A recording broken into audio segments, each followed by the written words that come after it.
Good afternoon, everyone. Welcome to the webinar on impact of COVID-19 on economy, society, and public health. This will stop screen share. Yes, and we are able to start the webinar just on time, and we have our speakers on board with us. We have Ms. Pragya Pranjali, we have Zarnain Fatima on board. We have Ms. Shobha Ahuja on the panel with us as one of an expert. She's an economist and has been, she has a course also at My Learning Guru, an online course which is on international business and WTO. Let me please give an honor to introduce all the speakers, starting first with Zarnain. Zarnain is a social work professional with extensive experience in social development sector, driving corporate social responsibility, that is CSR and sustainability. She has earned a master's degree in social work from Jamia Millia Islamia and bachelor's degree in social work from Aligarh Muslim University, India. Experienced with underprivileged people at grassroots across 500 villages, creating community-based practices that help the vulnerable to improve their quality of life, focused on holistic planning. We have a few other participants joining in this room. Welcome, we welcome you in this webinar. And her areas of expertise include poverty eradication, food security, child development, maternal health and malnutrition, education, women empowerment, sustainable livelihood, and gender equality. Now, after introducing our speaker, I move on to our next panelist. She is Pragya Pranjali. And as we have this topic on impact of COVID-19 on economy, society, and public health, she is our health expert. And from the health expert, we will be learning a lot related to our topic of COVID-19. So if I introduce her very briefly, Ms. Pragya Pranjali is a public health strategic consultant working on women, children, and adolescent health issues.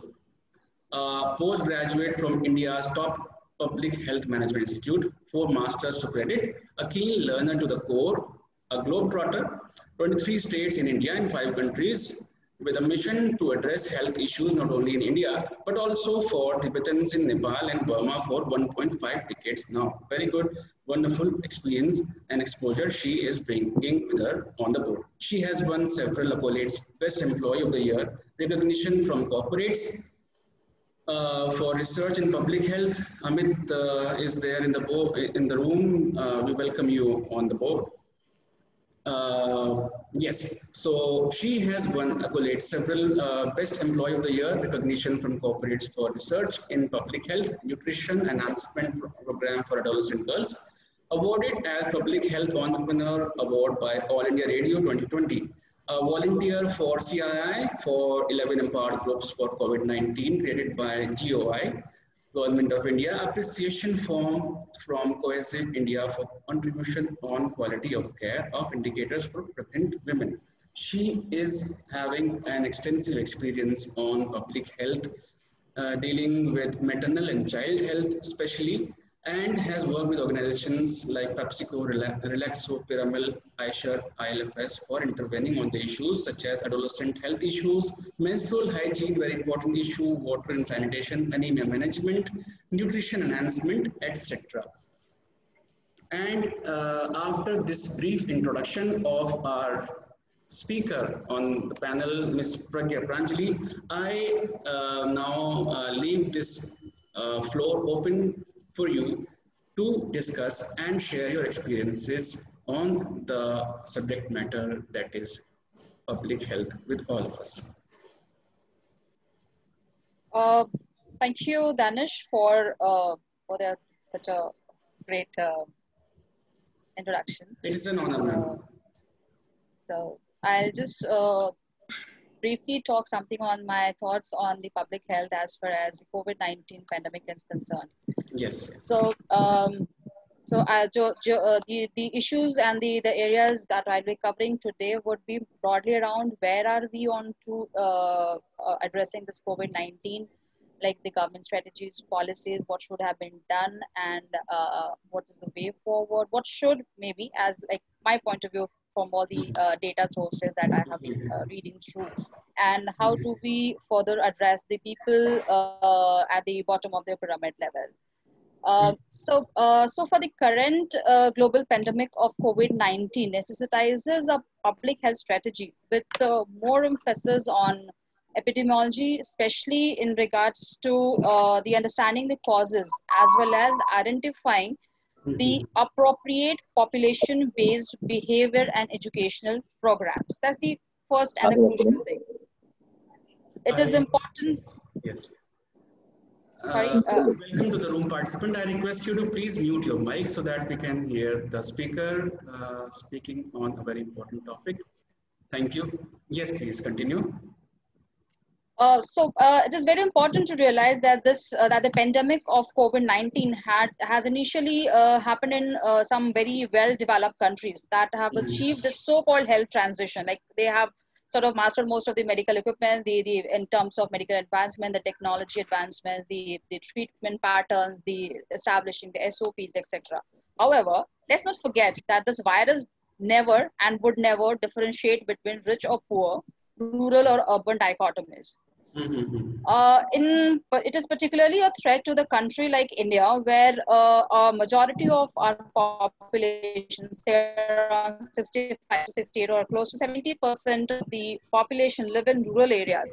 And that also, which has like highest overall burden of disease globally.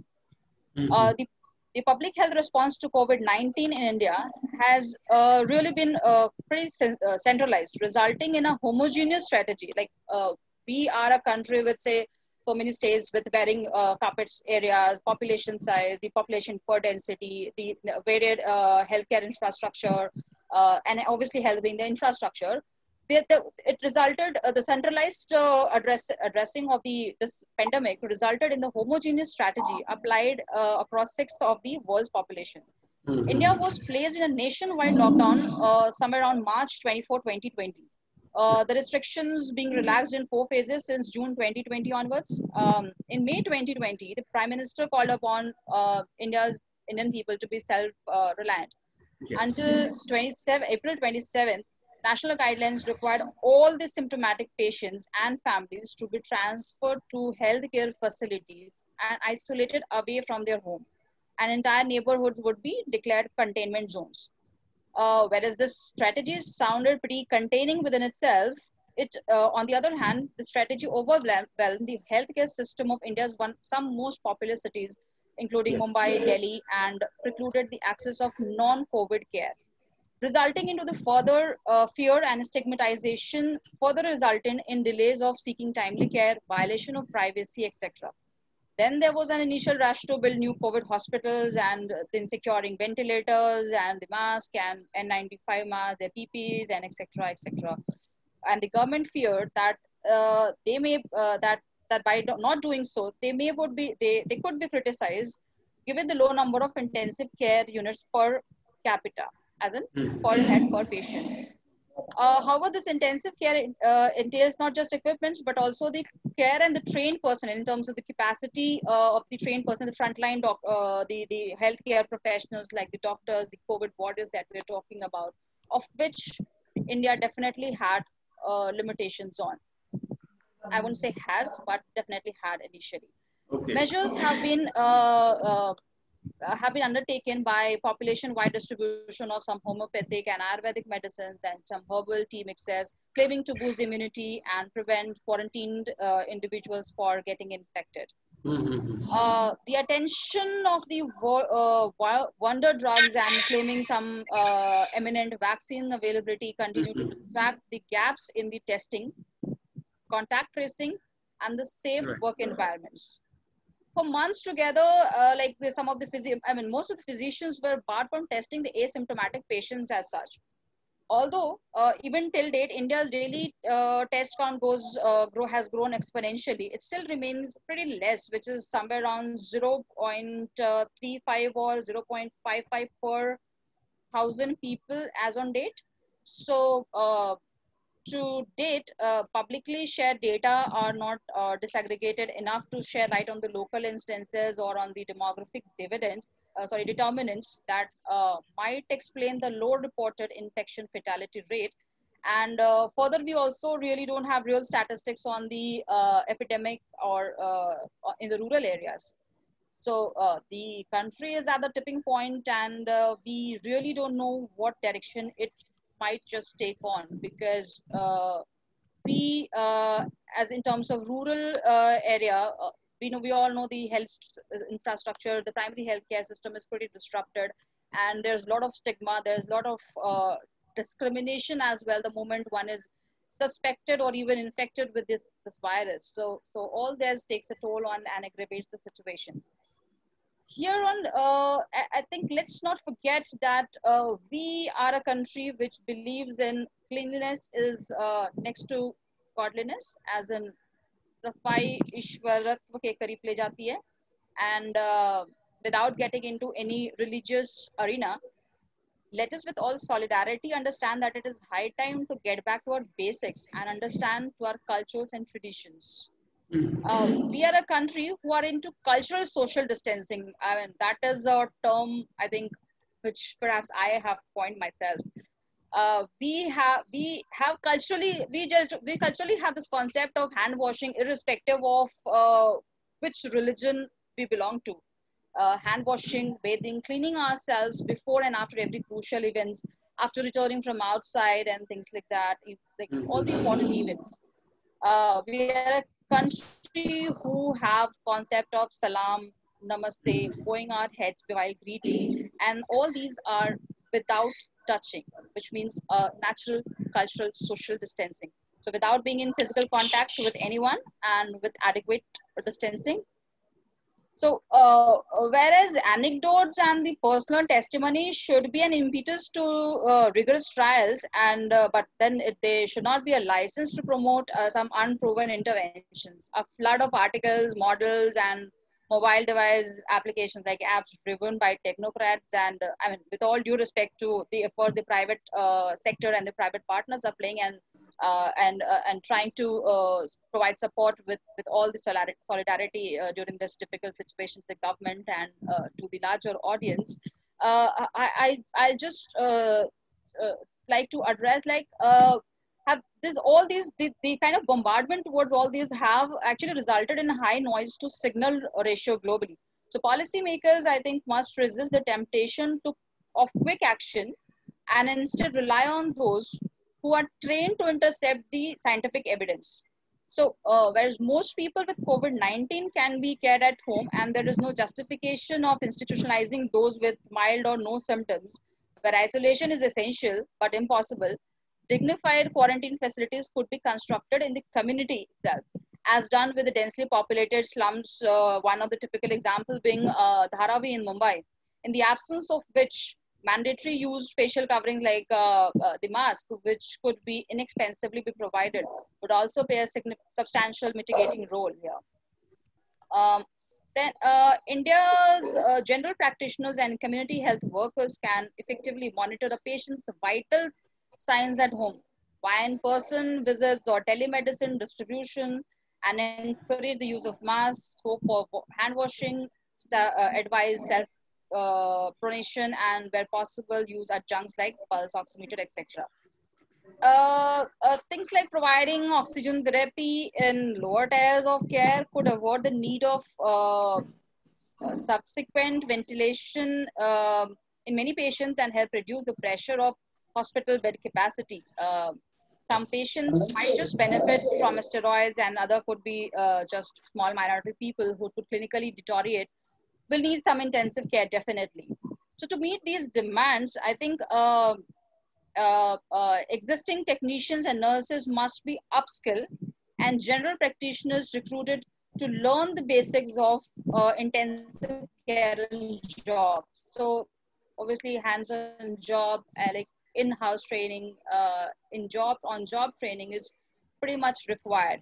The liberal use of antivirals should definitely be discouraged at this point of time, which is, I mean, there are loads of antivirals. I mean, I must have. I mean, I think all of us must have been hearing there this every some vitamin, some mineral, some antiviral therapy drug, something or the other day, something is just coming into picture, coming to news that this is working and this is working and that is working. But let's not just be onto everything.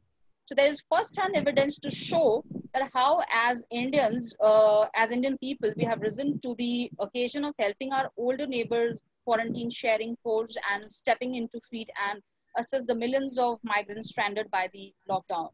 I mean, without getting into any of the political and kind of a difference of opinions here, I'll just say the directive for self-reliance must leverage India's societal fabric and collective sense of purpose to empower communities to say where they would like to quarantine and isolate.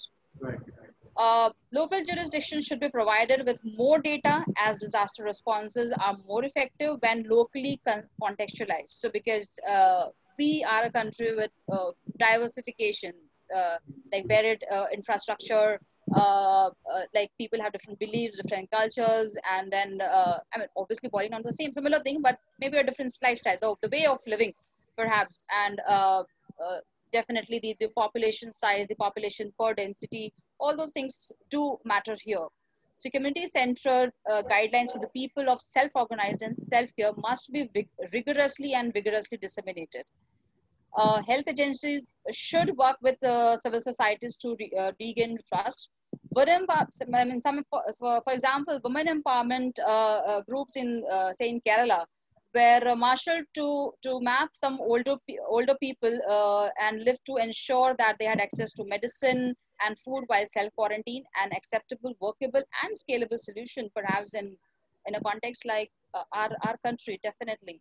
So symptomatic patients must be treated at home to the extent possible, and inpatient protocols must use only evidence-based interventions. Most people might only just require oxygen and pronation. I mean, I really am not a clinician, so I mean, among the participants, if there are clinicians and if I am technically incorrect, please, I'll seek apologies beforehand, but that's what I understand from it. So it is the wake up call. And what is important at this moment is to use the lessons of this pandemic in rural areas in many Indian states where healthcare systems have to be improved, considering the huge population in rural areas, untrained staff in caring, handling of the patients during an outbreak of infectious diseases, and huge shortage of beds and equipments. Well, despite these challenges, government has taken three-pronged approach to stop the pandemic. Well, while saying that, I'll just say that it is all good to set up center of excellence and hospitals and institutions like AIMS and NIMHANS and the other institutions like that to have like world-class healthcare infrastructure. However, uh, what we need to prioritize, being an example of this kind of pandemic, is to prioritize the primary healthcare systems as well, particularly in rural and hard to reach areas. Now, the investments definitely have to be made in mobile health units, telemedicine, telediagnostics, teleconsultations, etc. We need to invest and prepare the healthcare providers in rural areas for the epidemic, massive education programs to educate the people, and to create a strong surveillance system that can help perhaps in reducing the spread and fatality, definitely. Besides, many healthcare providers in the rural areas are unregistered and untrained, and we really do not know what to do with them in such an emergency. I think it's important to understand the fact that these untrained, unregistered healthcare providers are the one who are eventually providing the healthcare, the basic healthcare in the rural areas in day-to-day matter, and there is definitely a trust bestowed in them by the population, larger population living out there. So it's high time we train, we take them on board. I won't be saying registering them, but definitely training them providing at least clear-cut messages, the customized education, the education in the sense like mass media education or something like that, so that the correct information of the prevention and of the treatment patterns and what exactly and needs to be done during this emergency definitely needs to be there. Hence, providing clinical guidelines and trainings and hand-holding could be of help. So, I mean, just to summarize, I'll just say, so what is needed is the plethora of low-tech solutions, especially like facial coverings, like PPEs, masks, etc. Adherence to science, societal participation in caring for vulnerable people is, I think, is the need of the hour. And I don't think we really need an app always for that. And obviously, there are people of India for that. No? So I think that's all from my side. Thank you. Thank you so much for giving us a very wonderful aspect of the grassroots reality. You know, what is the situation of the public health, if I talk about at the ground level, and how prepared are we? You have described very well, you know, how we can deal with situations like pandemic we have been going through over the past 6 months, more than 6 months now. After having this overview of the public health, you know, the facilities, the public health scenario of at the ground level from an expert like you, I would now, you know, like to take all the participants towards a social angle of this particular aspect. And we have on the panel a social expert. She is Ms. Zarnain Fatima. I would like to start her this talk after this video that she has requested to be played along. Danish, I want to play this video afterwards. Okay, so she has already you know expressed her desire to be it to be played after her conversation. I open the floor to you, Zarnain, and please educate us, please inform us, please provide us all the kinds of awareness coming from the social angle. What is the impact of COVID-19 on our Indian society? You have worked extensively on the ground with more than 400 villages in India with Vedanta and other corporates. So we look forward to hear from you. I request you to please stop sharing because I want to share a presentation with the Sure. audience. Yeah. Thank you. Just a second. Yes. Are you able to see the presentation? Not yet. Okay. We have participants who are facing some issues with regard to the audio quality. I request all the participants to please leave the room and try to admit themselves, try to join the room once again. And please join with the computer audio. We have comments from Asim Kumar commenting on Ms. Pragya Pranjali's talk. And I request the participants to please share your questions for our Q&A session that we'll be having just after our speakers finish with their talk. Yes, please. Is it done? Are you able to see the presentation? Yes, we all are able to see. Thank you, Danish, for the brief introduction. I really appreciate it. And it is great to be speaking with you all on the social angle of COVID-19 and how Nandghar and Vedanta as an organization played a role to revive the system in rural India. So let's begin with some of the very interesting highlights. So as the government has estimated lately that the economy of the country will eventually rise. However, we have seen a decline in GDP growth that is by minus 3.2% at presently. Even we have seen that lots of people have lost their jobs. As a result, we have seen a decline in unemployment rate too. People, when they have nothing to eat in their plates, we have seen that there are still 100 million of people not covered under National Food Security Act. As a reverse migration, many people just between in April to May, 6 lakh people walked back to their homeland as a result of reverse migration. We have even faced a rise in domestic violence complaints, which is of course a rise which is higher than the last 10 years. Education system was completely closed, which left 320 million students affected by COVID-19. Such a prolonged slowdown in the unprecedented India, it has affected the growth, the development, and the sustainability in rural India. So let us first understand how the government has put all the verticals for the development of rural India. As the development indicators, we have education in place, which is being provided by the private schools, government schools, Anganwadi centers for 3 to 6 years of age. We have public distribution system, Anganwadis, where children receive breakfast and hot cooked meal by self-help group women. We have midday meal for the students coming to the schools. We have government hospitals in place. We have primary healthcare centers, community health centers. These are the sub-centers of a government health facilities. We have Anganwadi centers for the vaccination, growth monitoring for pregnant and lactating mothers and children. We have I have to talk about the means of income for the rural India. The rural India is majorly dependent on the agriculture earnings. Daily wagers like carpenters, daily laborers who go for work and receive a daily wage for the evening meal. And there are some migrants who go from one place to the another place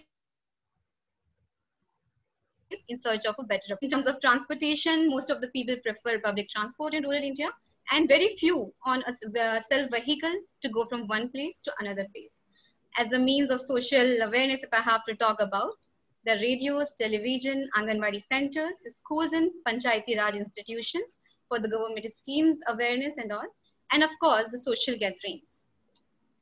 So if I have to talk about the lockdown situation, when lockdown hit the entire world, hit the entire economy of the nation, urban and rural societies, our systems were not ready for COVID-19. As a result, Anganwadi centers closed, school closed, and this left the entire student fraternity with uncertainty. There is a hopelessness and not knowing when to go again to the schools and colleges. As a result, there is an increase in malnutrition. Children are falling under the category of severe malnutrition and moderate malnutrition. The children which they used to get as a breakfast, as a hot cooked meal in Anganwadi centers, midday meals in the government schools, for the risk of virus, they are not getting anything now. Food insecurity has raised a lot. People did not have anything in their plates to eat.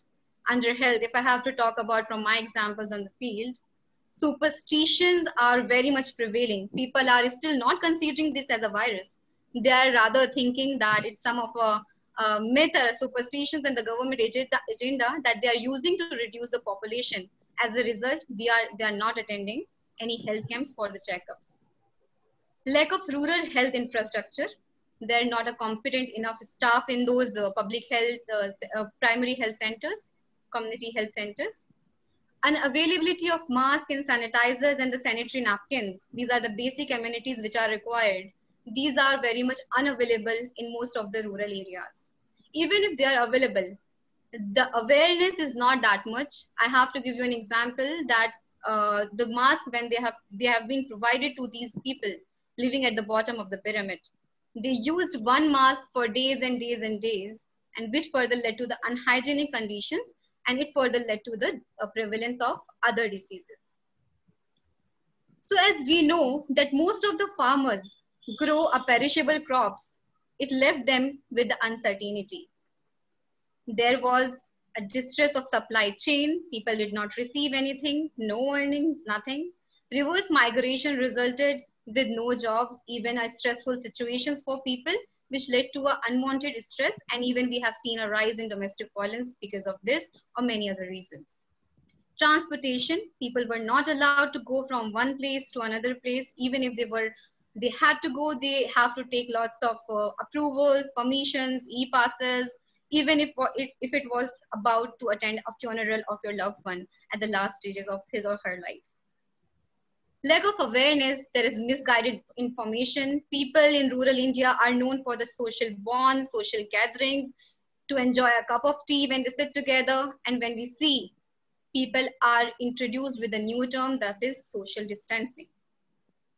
being in urban areas or people who have access to most of the technology driven information, these people are not.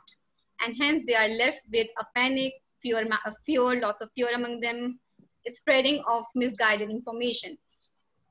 We can clearly see that these systems were not COVID-19 ready. Government has tried to introduce lots of schemes, lots of aids, but how an external agency, how as an corporate, we have to bridge a gap between the government and the rural communities. Being a Vedanta Nandghar project, we have tried to introduce certain alterations, certain innovations, and new ideas and a newness to the existing system. Even though the Nandghar project was strengthening the Anganwadi systems in the rural India, lately we have introduced a newness as per the requirement, as per the present time. So before beginning with what interventions, what newness and the innovations as a project in the rural community we have introduced, I would like to talk about what Nandghars are. Nandghars are committed to the vision to address the challenges faced by the 13.7 lakh Anganwadis in India in order to curb the malnutrition, eradicate malnutrition, advance learning, healthcare, at doorstep, empowering women, adolescents. These centers are equipped with the digital learning platforms via televisions, solar energy, water purifiers, and a painting which attracts children so that the more children will be enrolled. Even we have seen a rise before COVID-19 in the attendance and the enrollment and the retention of a child. Moving towards what interventions I'm going to talk about and how the Nandghar as a project transformed and evolved and the transitions of this time. In education, when children were sitting at home and they had no idea how to go ahead and what to learn, as rightly said, if it takes a community to raise a child, you must empower a community to teach a child. We have introduced a community-based digital learning platform via WhatsApp groups, where we have galvanized an army of digital volunteers to teach on ground to low-tech families, frontline workers, and even children. Those, because in India, if we come across that only 12.5% students have the Android mobiles, even the parents, the number is very less. So we ensure that those who do not even have mobiles, they can have some access using the digital volunteers, which we have encouraged on field. Also, there were lots of frontline workers on ground working so hard. So we have provided a virtual trainings for them so that they would be able to deal with the situation. As a result, 60,000 children got education sitting in a home, where in the rural India, there was no idea how to go along with the education in the present time. Also, we have conducted lots of parents-teacher meetings in order to make parents aware about the present situation and dwell with it. Also, the IVRS system. IVRS system is about a toll-free number we have provided where those do not even have a Android mobile. They can use that number, give a missed call, and they receive a call back where they can hear a story or a poem, whatever they want to learn. So it's about, we have encouraged, we have made an environment of education even during the time of COVID-19. Moving towards the nutritional aspects, as I have said that there is a rise in malnutrition in India, which is again, which affect the holistic development of a child, as the most of the children which fall under the category of SAM and MAM children is in their early stages of life. And even the malnutrition cycle starts from the first 1,000 days. So to curb that particular cycle, to deal with that particular problem during this time, we have started promoting nutrition garden practice within the community. We have given trainings, virtual trainings to the mothers, to community members on how to do a nutrition gardening, even in their homes, even if they do not have a space, how they can do a virtual nutrition gardening in their spaces.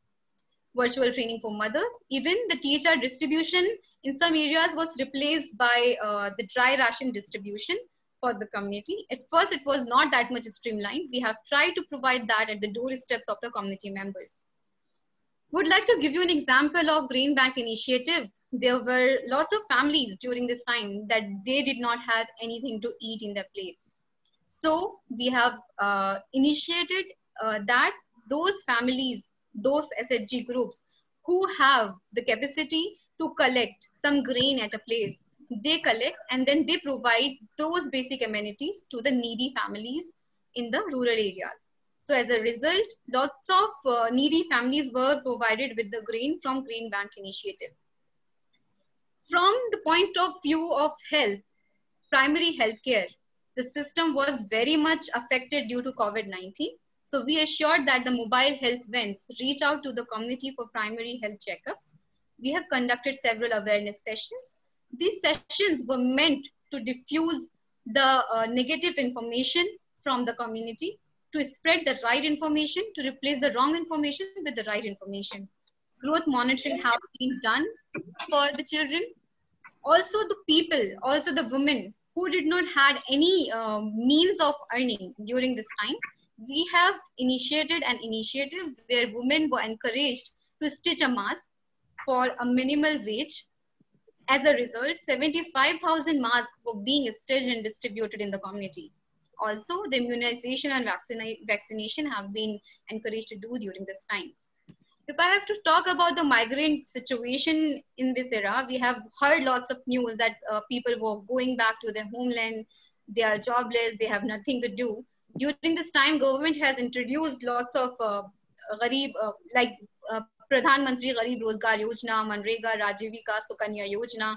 Even the people who were hailing back to their places, they did not have a they are not covered under National Food Security Act.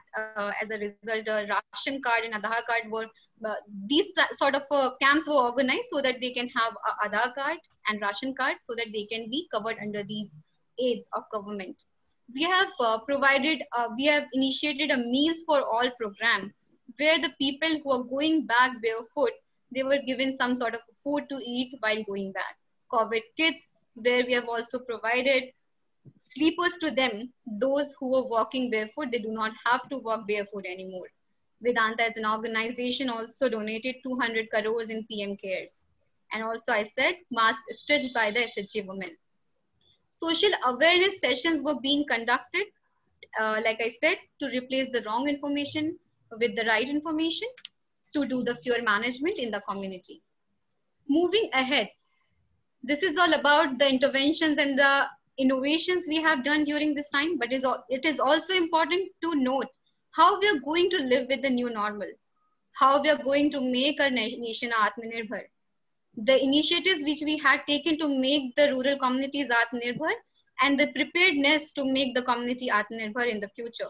There are some of the interventions which we are planning to do and are needs to be revised as the centers and the spaces need to be sanitized regularly using sanitization drives, COVID-19 kits to be provided to the community members, thermal guns to be provided to the Anganwadi workers.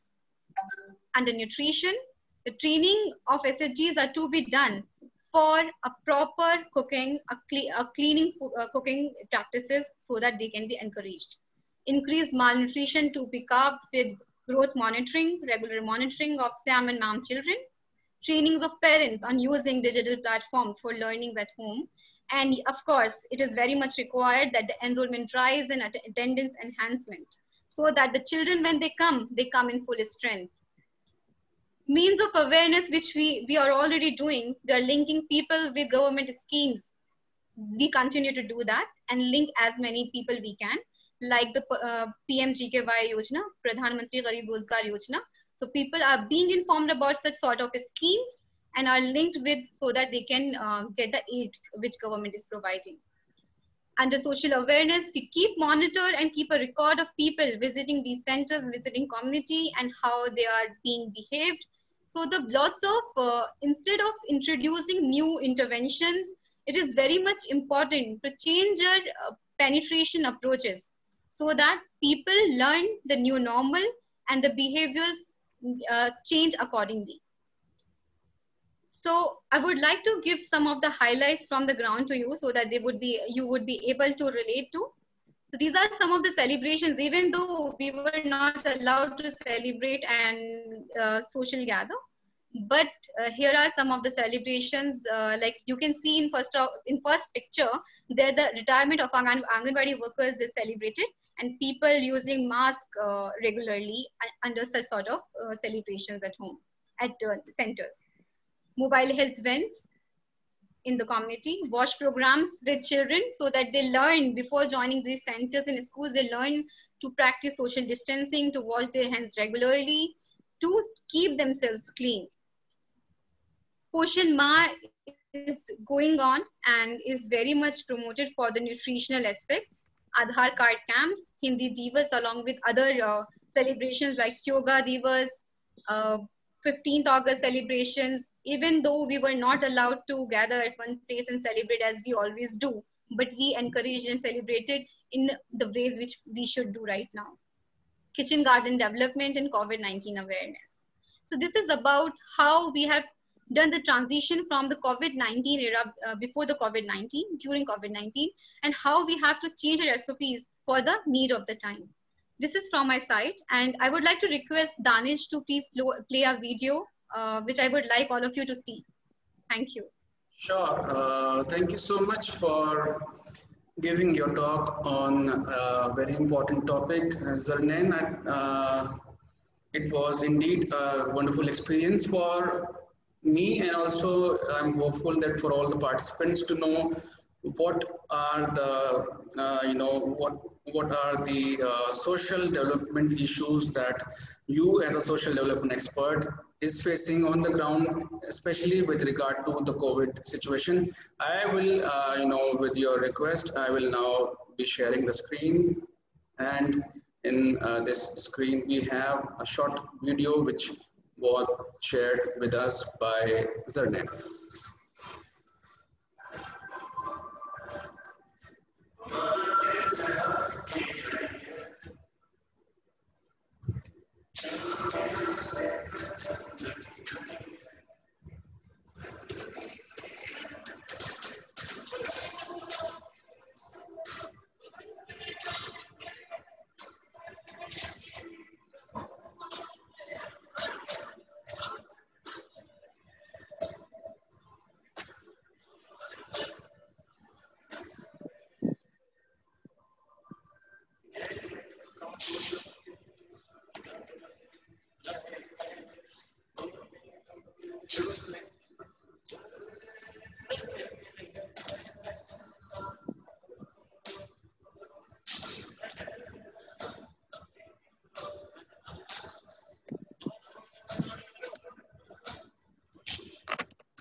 So a very quick and a very okay, it's still there. Okay, a very beautiful video by Vedanta Resources Limited. And with this, I thank you, Zarnain, for such a wonderful talk you have given us on the topic as a social expert. Now, when we talk about COVID, the COVID-19 situation, in which we are from the past 6-7 months, the very important issue, the very important thing that comes to our mind is what is happening to our economy. What are the economic parameters? What are the indicators? What are the economic aspects that needs to be checked? And who is the expert that can tell us how, keeping all these things in mind, the current situations in mind, with all the lockdowns, with all the pandemics, how we can actually recover from it. So the COVID situation and what can be the way forward. We have a very senior expert on our panel, Ms. Shobha Ahuja. I just give a very brief introduction. She is a very you know, down to earth lady. She is Miss Shobha Ahuja is presently an independent economist and consultant in economic policy. Her job profile is writing position papers and notes as well as undertaking studies and research on various aspects of economy and policy. She has given guest lectures at leading management institutes on issues of contemporary relevance in areas of economy and industry and trade policy. Her previous working assignment was as Director Economic Policy and Research Division, CII, that is Confederation of Industries, Indian Industries. Prior to her job with CII, she was working with the PhD Chamber of Commerce and Industry and ASSOCHAM. With this brief introduction, I welcome you, ma'am, on the board, Ms. Shobha Ahuja. And with all the queries in mind, I would also like to share with all the participants, since you are here with us right now, we are honored and proud to have Ms. Shobha Ahuja to start an online course at My Learning Guru. So if you can see, demystifying the World Trade Organization, WTO, is her own course, which she had, prepared very well. And if I talk about the reviews from the people who have seen this course, who have, read about the curriculum, which is given over here, these are wonderful. So I am deeply honored to have you as an online tutor at My Learning Guru, ma'am. And with this, I stop sharing my screen with you and I leave the floor open to you, ma'am. Please guide us and share your knowledge with all the participants. Thank you. Thank you so much, Danish. You're welcome. And thank you so much for the brilliant introduction that you gave. I don't think I am worth that much, but then thank you all the same. And I thank My Learning Guru for having given me this opportunity to talk about the economy as such. And the topic that I would now look at and briefly go into is the impact, the current economic situation in the COVID situation and the outlook for the economy in the days ahead. The question is, why this topic? This topic has its importance because we are living in uncertain times. Nobody knows what is going to happen. So there are anticipations, there are appreciations, apprehensions, there are hopes, there are fears on what lies ahead. And the questions that arise are, first question in everybody's mind would be, how long will the pandemic last? And then, when would the economy get back on track? Well, I would not be able to, everybody seems to be guessing on when would the pandemic get over. But in the meantime, let us now discuss about the economy.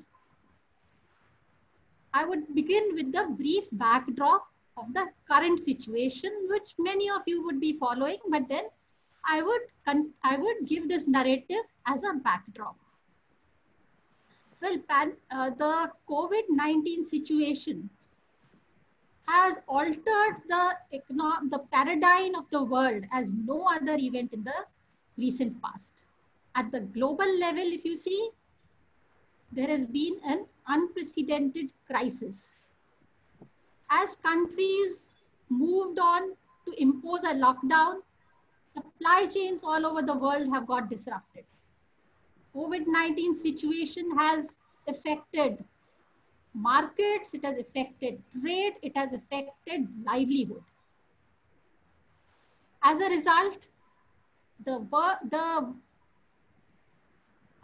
IMF, the International Monetary Fund, has in its outlook mentioned that the world economy would contract by 4.9% in the current year.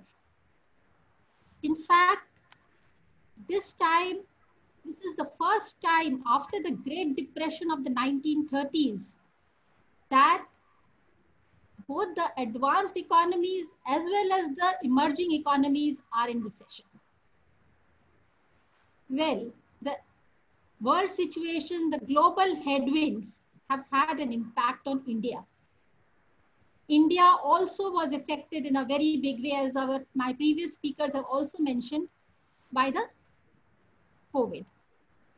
In fact, the twin challenge of the government was to contain the spread of the virus and also get the economy, see that the damage to the economy is limited. Because previous to the pandemic also, our economy was not doing too well. Hence, the government gave precedence to life over livelihood to begin with. As a result, the lockdown happened. And as a result of the lockdown, the economic activity got disrupted, or I would say it got stalled. Most sectors of the economies remained closed. And even those areas which were operational, for example, pharmaceuticals, food processing, or medical devices, they were finding major supply chain disruptions. For instance, as our earlier speakers have mentioned, that there were problems with getting the supplies to the destination. There were problems with regard to transport and other issues of logistics and other issues of the supply chain. So COVID-19, the initial phase led to major disruption of the economy, which got reflected in the economic numbers which have come out recently. In fact, the first quarter data of our gross domestic product, that is the country's output, it fell by a whopping 23.9%. Almost 24% was the contraction in our economy. No doubt, the world economy faced an onslaught, and the world economy contracted during the first quarter. And if you see in the world economy, for example, the US contracted by -9.5%, UK contracted by more than 20%, Italy contracted by around 12%. Except for China, most of the economies were in the contractionary mode. But then we contracted, our economy fell the most. And from the fastest growing economies, we became the slowest growing economies. In fact, as my previous speakers have also mentioned, the crisis was very hard for the migrants. As companies shut shop, migrants got unemployed and faced with a situation in which they could not fend for themselves in the cities, they had to walk back home. But the government was also quick to react. It took quick action. In the March 26th, we had the first package, stimulus package, which was aimed basically for the daily workers, daily wagers. And this was a 1.7 trillion rupees package in which you had cash transfers to the poor, you had a supply of rations to the poor and the needy, and so on. The second package was the Atmanirbhar Bharat package in the month of July. This was basically to look at the economic disruption so that economy got lifted. It was a $20 trillion package, around 10% of our gross domestic product. So this was also called the Atmanirbhar package. It was, first of all, it had to give the financial wherewithal to companies to lift up their operations and also in the process become self-reliant.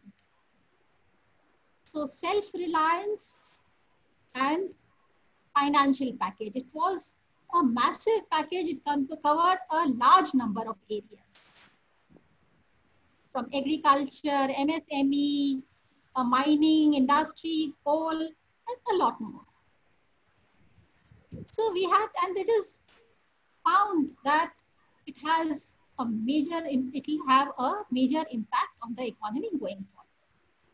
So this was a brief background on what has happened, the current economic situation. Let us now look at what is the outlook for the economy in the years ahead. We put it into the outlook we put into 3 buckets. The first bucket, we can see the immediate period.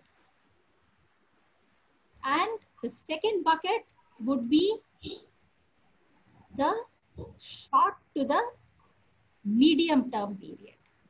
And the third bucket would be the long term period. Let us now come to the immediate period. In the immediate period, this would cover the current financial year.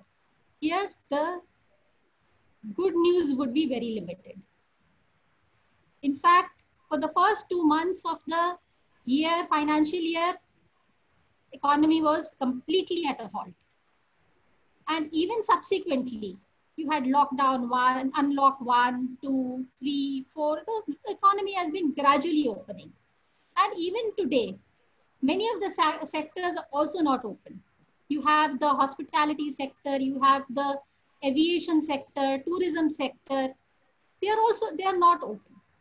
So economy is now, and many of the containment zones, they are also not open. So economy is gradually limping back to normalcy. So immediate period, the situation is not too good. As we have mentioned in the first quarterly GDP results as well. And here again, global economy is weak. You have problems with the consumption, investment, exports. So all these are there. But then again, you have a silver lining. As soon as the unlock happened, the economy started moving forward. Today, we have almost normalcy as far as goods transport, rail transport, container freight transport is concerned. So you have the freedom of movement of goods. Again, you have a rebound in the car sales, auto sales, power supply is back, diesel supply has increased. So a lot, capacity utilization among industry has increased. Industry is doing better. Migrant laborers are returning. So you have a silver lining as well. So this brings us to the medium term. Before I come to the medium term, I would like to say that in the immediate term, the economy is going to fall. That is the prediction by most economists. And the economy is going to fall by almost double-digit level, from around 9% to 15%. Various agencies have said that the Indian economy will fall during this year. Let us now come to the medium term. In the medium term, we can take the short to medium term to have next financial year and around 3-4 years after that. Medium term, short term to medium term would be a period of repair. The economy would gradually be coming back to normal.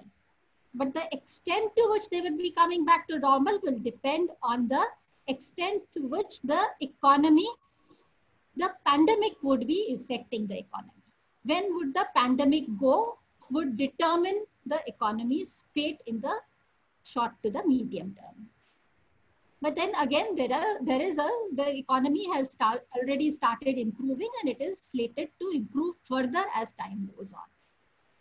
So there are a number of reasons why we can say that the economy will improve further in the short to medium term. First of all, if you see the rural area, in the rural area, agriculture is doing well.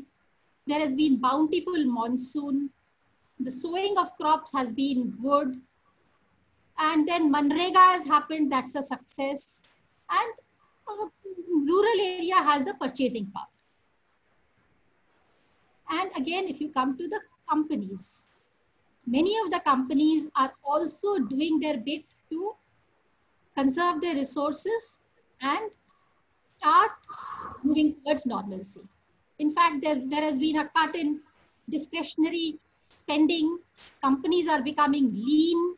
They are having, there is a work from home, there is a ban on travel. So a lot of cost-cutting measures are happening within companies. Again, companies are also moving towards technology-oriented solutions to reduce cost. For example, digital technology is happening, digital marketing is happening, online marketing is happening.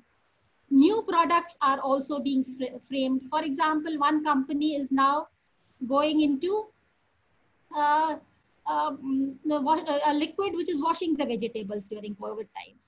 Then again, there is a haldi milk which has come out in the market. Haldi ice cream has come out in the market. So these are some of the companies are also going all out to go in for innovations. Again, another opportunity which is coming in would be that countries are trying to diversify their products away from China. This could also bring another opportunities. So these things would speed up the repair process in the economy during the short to medium term. And also, you would see that the repair process would be speeded up depending on the pandemic, and the stimulus package would also help. Let us now come to the long term. Long term would be around 6 to 10 years and even more. Our long-term story is strong and robust. I say this because we have the potential to grow at 8% and above. For the last 30 years, we have been among the 10 largest economies. There is no reason to believe why we would not move to the same situation once again. The next 30 years would also may put us among the fastest growing economies. That is my belief, and it is my conviction. And the reasons are that we have a strong macroeconomic fundamentals. One of the strong fundamentals is the demographic advantage that we have. We are in a demographic sweet spot, and 65% of the population is below the age of 35. Then we have a strong and affluent middle class, which has a high purchasing power, which will also lift consumption and demand. Then we have, again, the government is committed to policy reform so that the businesses grow. And we are, again, a low-cost economy. So we have a good prospect in the long term. The only thing is that we have to put this potential into reality. So I would say that we need a lot of reforms have been undertaken. More reforms are needed so that we achieve our potential and we achieve whatever we are destined to achieve. Many of the reforms, I would just mention a few, one or two, because I think we are running out of time. Well, one thing that I would mention is that in the immediate term, the government should desist from, again, the state governments should desist from going in for lockdowns, mini lockdowns. Once the economy has opened up, let us now continue opening it up, but take precautions. Otherwise, supply chain will again get affected, and again, if the economy closes down, we'll again be in problems. Then we need more investment in areas such as infrastructure and housing, and in the rural area, we need a lot of policy reform. In fact, the crisis should not be allowed to go waste. That is my belief. And we need to also work on long-term reforms like labor and land, cost of doing business, and a lot more, so that we achieve the results. Well, I would conclude by giving one quote by Margaret Atwood. She was In fact, the last year's Booker Prize winner. And in the year of floods, she said, the pandemic traveled through air as if on wings. It burned through cities like fire. We hope that the pandemic also recedes like fire in the same way as it has come to us. Thank you so much. Thank you, ma'am. And you ended with a very beautiful quote. We got to, know a lot from your expertise and your experience in your field. I have now moved this session as all the speakers have responded and have given their talk on this very important topic. We are now in the question answer session, and we have received a few questions already from the participants who are in this room, and also there are some comments from the people. We really thank you for submitting these queries. First of all, we have a question from Juhi. She writes, I feel this lockdown period became very depressing for students and youngsters, and now they are facing problems to start their studies again. What should be the solution? I leave this question open to all the speakers. Anyone can, opt to respond to this.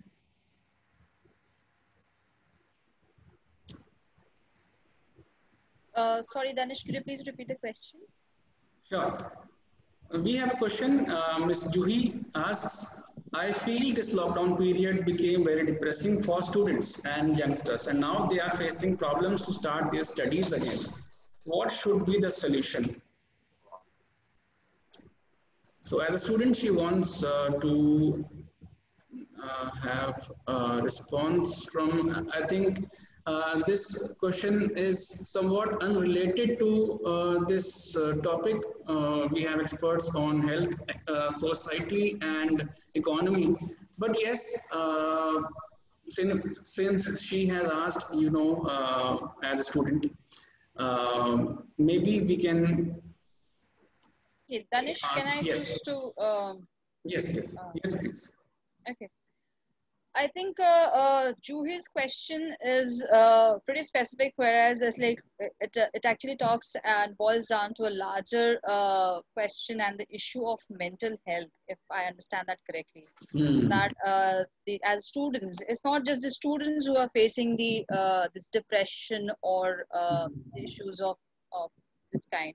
It's like most of us, because just moving out, seeing people, talking to them, venting out, communicating is actually a psychological thing, more than less of a social thing. It's like it gives you a mental peace, like you're meeting someone. So to respond to what Juhi is saying, Juhi, we completely understand and acknowledge your concern. However, it's nothing specific to the students as such. Please try and sort of focus on the digital technologies that are available, the e-learning platforms that are available, and I think they are pretty useful as of now. No doubt, since we, not only you, is like even the teachers, the faculty is like all of us are adapting to the new normal of e-learning platforms, and a lot of things when we see and meet and talk to our faculty members while meeting them physically, there are things like wo apne aap hi precipitate hone lagta hai, the knowledge. So that is how we have all grown up and we all have been groomed. But this is like a new normal thing that we all need to adapt and learn on to. And I think ma'am has already said that there is definitely a silver lining and we'll soon be back to normal. And I think what we all need to understand is the starting line for all of us, let it be like students, teachers, faculty, industrialists, working people, everyone, the starting line is going to be the same the moment this pandemic is over. So the race to ways is sabki shuru hone wali na, so why bother? So we are all in the same boat, and I think we'll all be setting through pretty nicely. Ma'am, any comments on that, please? No, I would also like to endorse your comments, and I would say that this is a period of uncertainty. this is a period of adjustment. And every youngster, I think youngsters are best suited to adjust to any situation. I think youngster has the potential to adjust to the new situation, to the new normal. And I think this is a period, a trying period, which we have to pass for one reason or the other. We have to get over this period. There is no solution to it. And I think online classes, online teaching at the moment is the best possible solution to the current pandemic. It also continues, you continue to learn, and at the same time, you are away from the vagaries of the pandemic. You are staying home, you're staying safe. So in the same time, I think digital technology has come a long way. And I think a lot of local teaching methods are also coming in. I think one should, Right. Thank you, respected participants, and the speakers have been having a very good dialogue on how we can beat the stress during these uncertain times. And now, and since Juhi has, asked this question on My Learning Guru platform, and it is now my duty to guide her my best. Our speakers have given their views. I'm deeply thankful for them. If you can see the screen, we have a very good psychologist, certified graphologist on our panel. If you can see on My Learning Guru, live.mylearningguru.com, Miss Deep Kaur, you can access her live classes, or you can contact her for one-to-one sessions, appointments, and you can submit your partial payments, or you can send your enrollments. As soon as you send your enrollments, she will be there to provide you a schedule for the live counseling on mental well-being during this uncertain event. Thank you, Joey. We have one more question from Supriya. Supriya has written that, what do you think, what risks does COVID-19 pose to society in long term? After a pandemic, which domain of the social sector is likely to be more affected by the long run? So I think Zarnain would be... Yes, sure. Thank you, Supriya, for asking this question. I think during COVID-19, most of the sectors will be affected, as we all have heard from Pragya, Shobha ji. So most of the sectors are affected in one way or the other way. But if I have to talk from the Nandgarh point of view and the rural point of view, I think early childhood education is affected a lot and will be affected a lot. Because even though we continue being an adult, being a youth, being the responsible grown-up members of the society, we will tend to adjust in one way or the other way, even though it will be a bit difficult to do that, because we are not used to such a change and such a large uncertainty. But if I have to say that the early childhood education needs a physical touch, the holistic development of a child from cognitive point of view, from physical development, from walking, learning, from touching things, that will not be done using a digital platform. So if we continue to live like that, if we continue to rely only on the digital education, that will be a challenge for the early childhood development education from my point of view. Thank you. I request the other panelists, if you want to add something into it, please do that. I would also add that the daily wages, the migrants, they would also be the worst affected, because they are now without a job. I was coming with this question only. Sorry? I was having this question in mind, what about those migrants? We all have been, listening on the news channels, lakhs of migrants were on the roads, moving thousands of kilometers back to their hometown. How are they affected at the grassroots? What has been done to, secure their livelihoods and provide them the employment? Since lots of dependents are the people, they live back in their homes when they migrate to cities. So what are the situations at the grassroots level of those migrants, if we talk about, if we talk about in terms of their education of the children, in terms of putting back to their own, for, giving them their own livelihood, and providing them the access to healthcare facilities.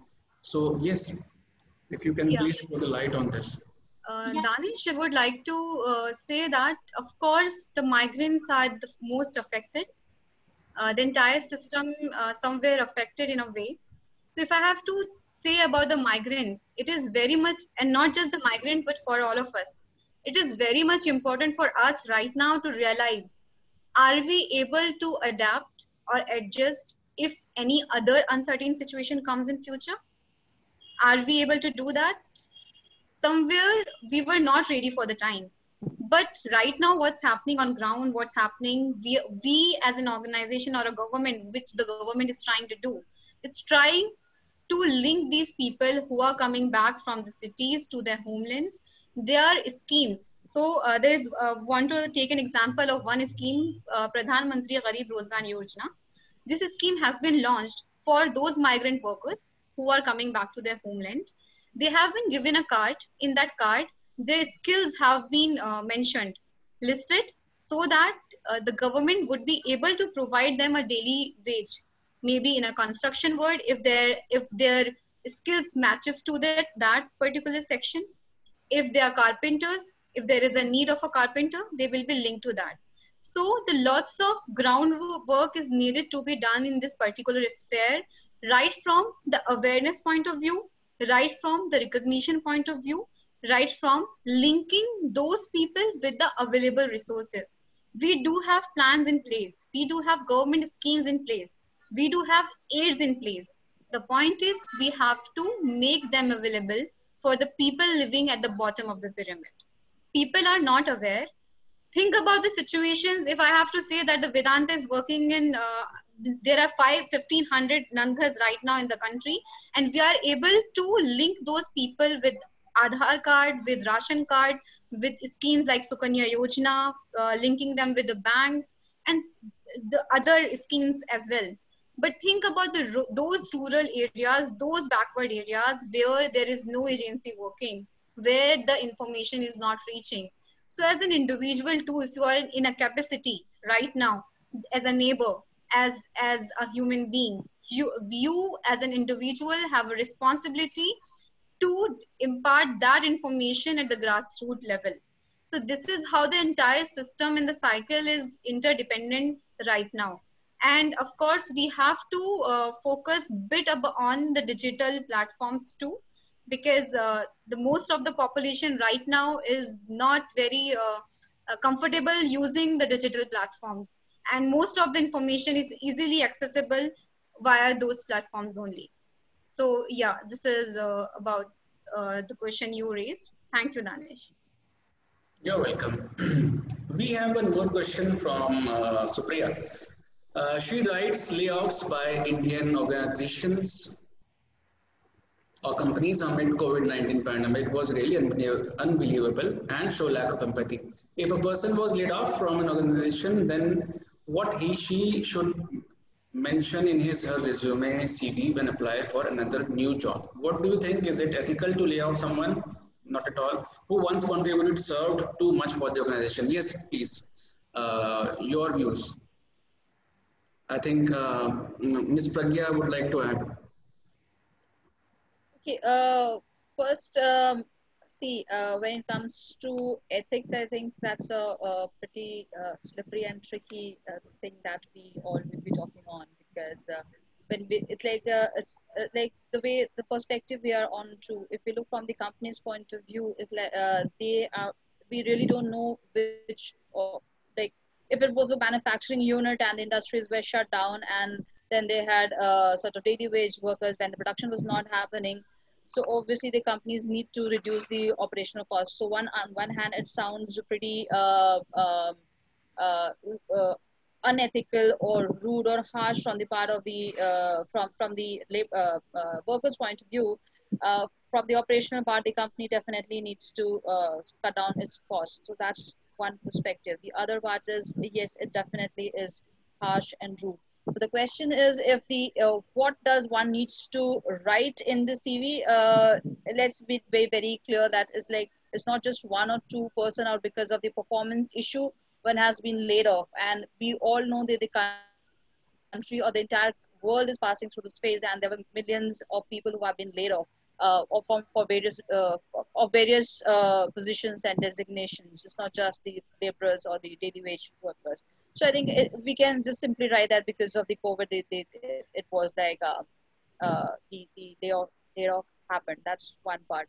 Unethical and ethical, yes, it was harsh. Ethical or non-ethical, I would like really reserve my comments on that. Yeah, so I think ma'am, perhaps from the economist point of view, ma'am would be in a better position to answer that on that. It's very subjective and depends upon, you have very well described it. It's very subjective and very, depends upon the situation the company is in, and also the mindset of exactly. the management and also the policies of the companies regarding to their employees. So we can't keep all the things constant and just look at the ethics only. But yes, layoffs due to COVID-19 as such seems to be unethical at the outset. Keeping all the, but yes.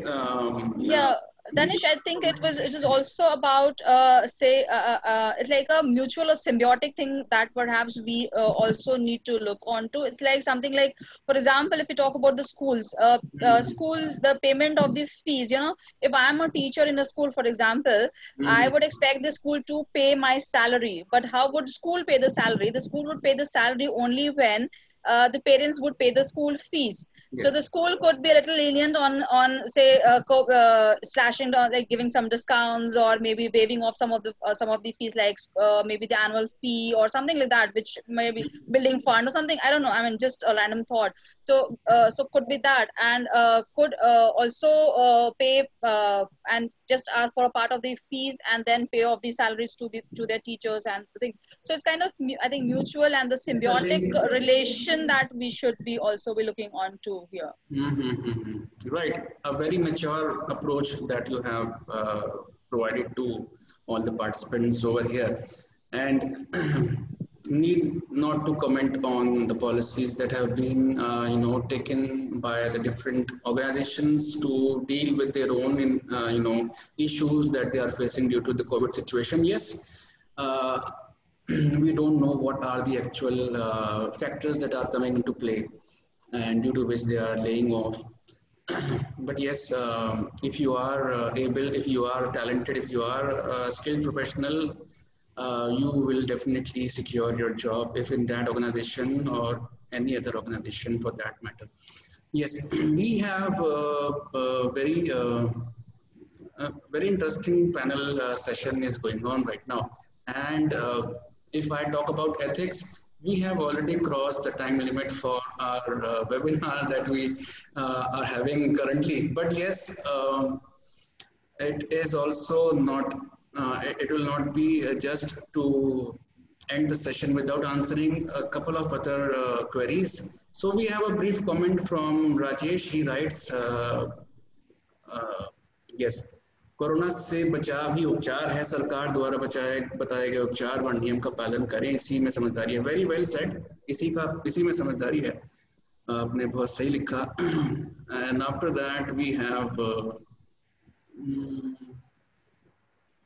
Supriya, yes, okay. After that, okay, we have a very good comment from Razdan Rahman. Razdan Rahman, sir, is a very respected faculty, and I am honored to have been taught by him on project management subject when I was studying in a B school. So I am honored to have him as a participant on this panel. And he writes, population suffering from other non-COVID life-threatening diseases have become more vulnerable. The already beleaguered health infrastructure have a monumental challenge to overcome in months to come. Yes, very well said, sir. And since it's an uncertain situation, and not only for me, not only for you, for the entire world of hundreds of crores of people. After this session, if anyone else want to ask any question, please do let me know, and then we will be, we are going towards ending this very interesting webinar we are. Mirza Ahmad Raza is raising the hand. If you have any question, please ask the same on the chat box. It's open to all. Please use the chat box to ask any question. If you have raised the hand by mistake, that's okay. I think Danish Mirza has asked a question to me. It's Yes. Do Yes. you think that the people have rational their health needs when and where they need to go for the services? Thank you, Mirza, for the question.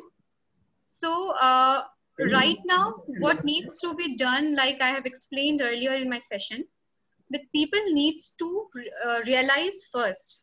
So there are lots of superstitions and myths are going on field. So the first step in this order is to realize and recognize their needs. And then there comes a role as a mediator, as a community member, to provide them platforms where they can meet their needs, be it related to health, nutrition, education, skills, or earning. So this is what as an organization, this is what as an individual you can do. There are lots of online telemedicine platforms going on. Also with mobile health vents, we have provided toll-free numbers for the community, where they are given a number where they can reach out to the community members. Even if I have to give you an example of Jodhpur in Rajasthan, there the police department along with the government hospitals and the several organizations along with Vedanta Nandgarh, they've initiated an initiative where they have launched a telemedicine platform, and they have created an awareness in the community so that they would be able to reach out to the doctors to consult about their primary health problems, any health related issues. So if a doctor feels any sort of a need to refer that person, these persons then further linked to the primary healthcare centers and the community health centers. And of course, if that is those centers can't meet the needs of those people, then they are further referred to the hospitals. So of course, the first thing is to recognize, realize, and then to spread awareness in the community, and of course to link these people with the available rural health infrastructure. That's it from my side. Thank you. Thank you. Mr. Amit Sontake has left a question which we have skipped. He writes, what's the future of digital health or telephone health, telehealth? Yes, I think Ms. Pragya would be willing to answer it. Yeah, as I mentioned in my, I think in my discussion, Amit, the future for one of the major things that we are actually on to now is the telemedicine and the telediagnostic part that we definitely be looking on to, and the investments definitely need to be made out there. It's the only, I think the limitation out there is the trust factor that that the recipients perhaps would be the beneficiaries that they are on to, because we are a country who have been who have grown up, or we have lived into the world wherein we go to a doctor, the doctor touches our pulse and gives whatever medicines or whatever treatment or diagnostic the doctor has to. And now this is something like when we are looking at the doctor who is like existing virtual, we don't know how the person, who the person is, whom are we actually talking. As in, like it's all virtual. So it's like the awareness. I think the trust factor definitely needs to be addressed. That concern definitely would be there. So so the awareness, the right medium of education, the in terms of how this is going to be the better. In terms of, say, we can talk about their less loss on their daily wage if the person is like a daily wage earner, like, because if the person goes physically to a doctor, obviously that particular day's wage is lost, and here we can just spare some, maybe, or an hour or two in the community itself, and that could be addressed. So all those things are definitely there, and we definitely need to work on the awareness, the education part of the beneficiaries and the recipients of these services, along with the with improvising and working on the application and the technology part of these digital health or the telephone health or things like that we're talking about. Thank you, Pragya. I just want to add something to this, because do you think there is a requirement for a platform, not only for the provider, but also for the beneficiary? Because we have tools like e-learning guru and all online platform. So how can we take it to the root level, at the rural level, this My Learning Guru or any other platform, which will give them access to beneficiary, not only the provider? Because everybody's talking about the provider, but what about the beneficiary? You have Ayushman scheme rolling out. You have beneficiary who are not educated whether the such scheme exists or not. You have hospital impaneled, but there are no beneficiary. Right. So I think there is a healthcare workers have to think about creating a platform for beneficiaries also. Exactly, Amit. I think that's exactly what I mentioned right just now, that we when I said that the beneficiaries or the recipients do need an awareness, they do need an education on how do that. First thing, yes, something of this kind exists too. Are they reliable, they are credible or not, and what are the benefits? How is it beneficial above the over and above the physical things that we were onto? So obviously there is a need of the hour that a platform of such a kind is definitely required, and that is what I meant when I said that their education and awareness on that part is to be done. So yeah, you're right. Yes, and I think there is it's where the role of professionals like you working in public health and social development sector comes into play. They provide awareness to those who are unaware, and they bring the schemes of the government or also the different policies which are beneficial for the rural part of of our country, and also at the very remotest locations of our country. So it is the role of the people, professionals like you, and like professionals like Zarnain and Ms. Pragya, due to which people or the beneficiaries at the bottom of the pyramid get access to these facilities through awareness and sensitization. And My Learning Guru is not only working on electronic platform using internet. We are also proposing to reach out to those who are really at the vulnerable sections of the society by providing them these classes. If you can see on our platform, these are the classes on various subjects that we have on maths classes, classes on English speaking classes, or science learning classes, and any other subject class. So these will be downloaded by these will be these classes will be recorded by our trained professionals who are the teachers and online teachers at My Learning Guru, and then these recorded sessions will then be given to them in the form of tablets or mobile phones. So we are looking forward to that as well, so that not only those who are affluent and have access to internet facilities can have these means to have access to their education learning goals, but also those who are willing to have but don't have these means at the bottom of the pyramid, or in the areas where there is no network connectivity, they can also get benefited out of it. Since learning should never stop, and in this uncertain event of pandemic where we have seen schools and colleges being shut, we should act together, devise certain means so that we can provide education to those who are badly affected. Similar, I think, will be the case in the health sector. Now, with this, I would really like to thank all of the participants who are here in the panel, and also speakers who have provided their valuable insights in in the areas in which they have been working for decades. And now, moving further, this is I think the last phase of our discussion on this webinar.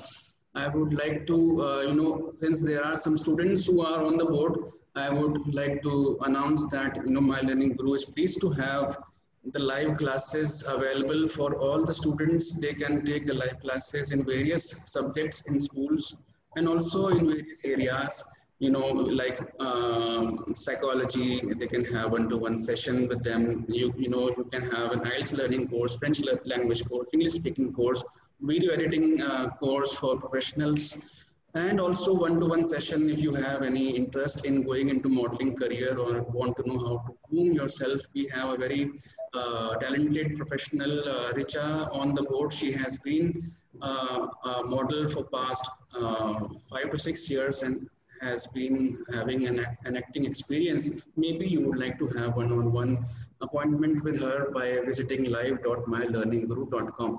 With this, since we have promised to have to provide the e-certificates to all the participants of this webinar, I would now like to show you how you can get your own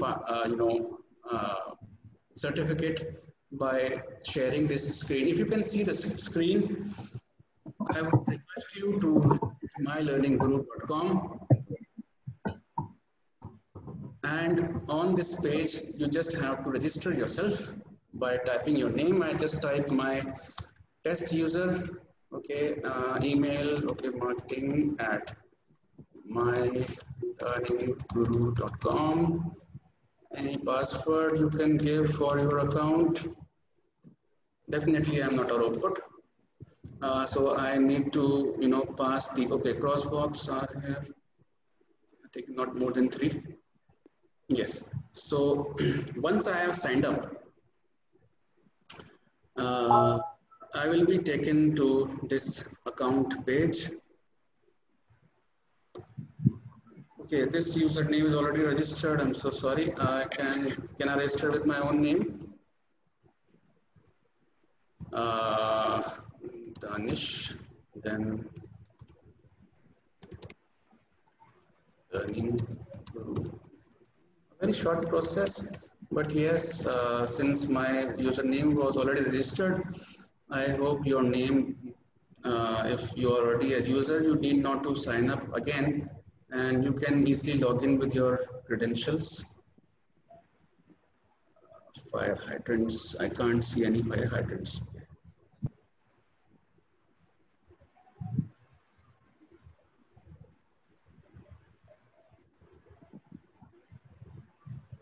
So I have logged in, thankfully. After I have logged in, I go to the courses page. I hope everyone is able to follow. And in the courses page, please choose this free webinar participation. If any one of you is having any doubts, please do let me know. Once you are on this page, please click on take this course.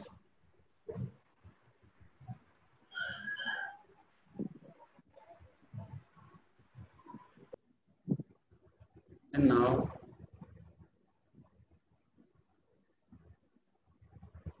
please select this webinar quiz.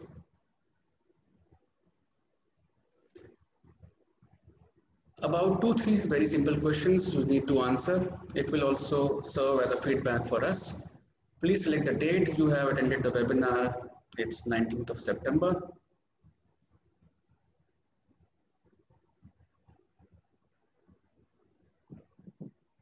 It's also an interface which students on My Learning Guru use to access the various courses that we have on our course library. Please select the names of the webinar speakers. I have selected all of them.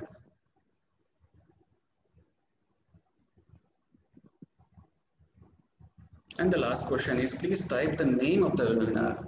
I hope everyone who is in the room will be able to fill it. Impact of COVID-19 on economy, society and public health. With this, I click on complete. My quiz has been completed now. I have finished, I have passed. I click on finish course. After this course gets finished, I am now able to get my certificate. So, bingo. This is how you also can get your own certificate. You can download it, you can tweet it, you can share it on your social media network. I hope you all enjoyed this webinar. Please send your comments, please send your suggestions, your requests, your queries on our WhatsApp, which is our business WhatsApp number, or also on our email, which is contact@mylearningguru.com. We had a very great session with all of you together, and we thank you. I personally thank all the participants to join the webinar, and obviously all the speakers who have given us their valuable time and have shared their and also the speakers who have given their valuable time and have shared their experience and expertise in the areas of public health, economy, and society. So we have social expert, Ms. Zarnain Fatima. We have economic expert, an economist, Ms. Shobha Ahuja. And we have a public health expert, Ms. Pragya Pranjali. With this, I would like to end this webinar.